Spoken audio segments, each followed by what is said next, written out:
we're going to jump into Mama I Made It. And Mama I Made It is our weekly spotlight on entrepreneurs and change agents all across the country. People that are doing good and that are making things happen in our world that we just really need to shed light on. Just because it's a Mama I Made It doesn't mean that the person is young. It can be someone who is more senior and has years in the game. But for this one, I want to give a shout out to a 10-year-old Cleveland native who is an entrepreneur creating custom masks for healthcare professionals. And so this is Zaria Hill. She's 10 years old and she's the founder of Stringy Thingz and Sewing Things. So Zaria, apparently, according to ABC 5, News 5 in Cleveland, got the idea for masks by doing creating custom face masks for a dance company back in February. And then she saw that the CDC said, hey, we would love for you all to wear cloth masks. And that sparked an idea in her mind to say, why don't I create these masks for our workers all over the country? Because she started getting requests from healthcare workers from all over the country to create masks. So what she did was she makes masks that are made of cloth using the CDC guidelines, and she even adds an extra layer of protection for those who need it.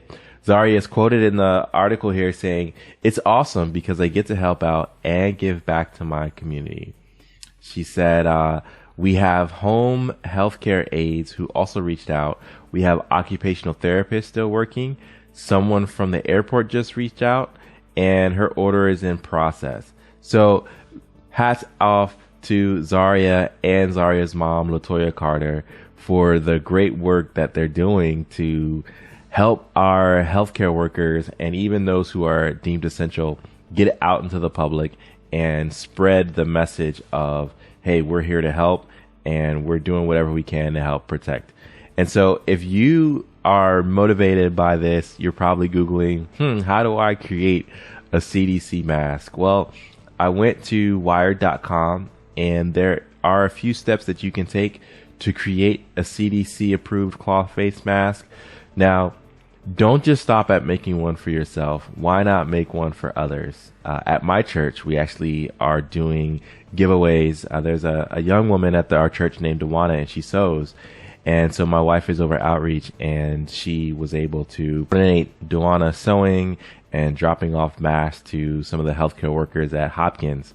We're in the Baltimore area. So my wife has ties with Hopkins Hospital, and so they got some masks that were donated as well.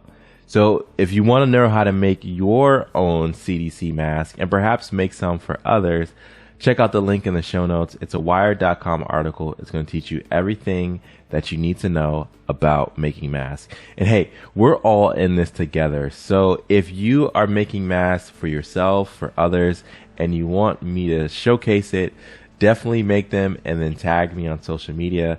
I'd love to get the word out about what you're doing and show that, hey, we're all in this together. We're alone together. We're isolated together, and we can still do good works together.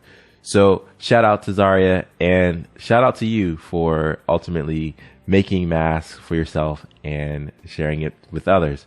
You can do it. I believe in you.